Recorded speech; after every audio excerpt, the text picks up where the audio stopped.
গল্পটা আপনাদের শোনাতে চলেছি মার্চ মাসের প্রথম শনিবার এক্সক্লুসিভলি এই এসবিআই অডিটোরিয়ামে যারা রয়েছেন তারা এবার এটা দেখতে চলেছেন, উইটনেস করতে চলেছেন লাইভ রিডিং।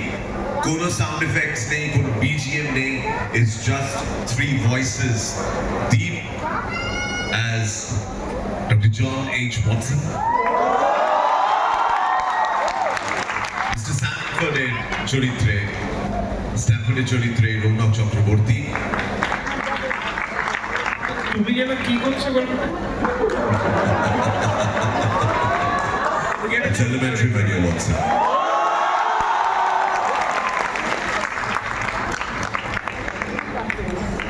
শুরু করবো? Yes.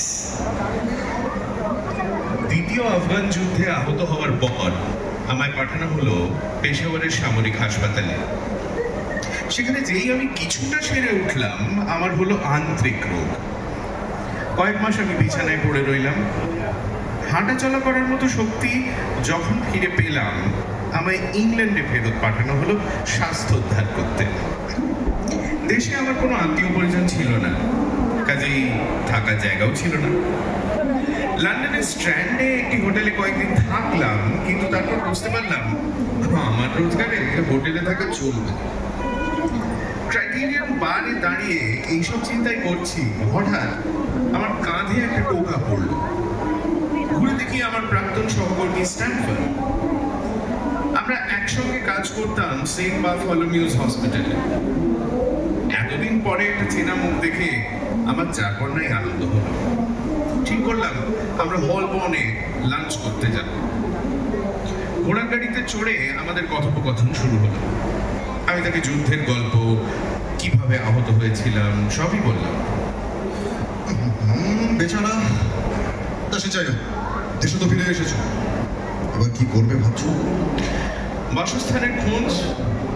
আমার রোজগারে লন্ডনে মোটামুটি ভদ্রস্ত একটা মাথা গোজার জায়গা পাওয়া যাবে কি? আমার চেনা একজন আছে, সেও বলেছিল যে যে একটা ফ্ল্যাট যদি তার একজনের সঙ্গে শেয়ার করা যায় তাহলে খরচের ব্যাপারে একটু সুবিধা হয়। কোথায় নাকি? কে সে?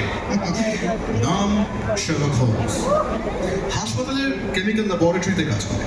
বাহ, তাহলে তো মিটেই গেল। ওর সঙ্গে একটা দেখা করিয়ে দাও আমার। অবশ্যই করিয়ে দেবো, কিন্তু তুমি শার্লকের সঙ্গে থাকতে পারবে না। সে কি? কেন? দেখা হলে নিজেই বুঝতে পারবে। খেয়ে দিয়ে আমরা সেন্ট বার্থোলোমিউসে ফিরে এলাম শার্লক হোমসের সঙ্গে দেখা করতে। আচ্ছা, ল্যাবরেটরিতে কাজ করে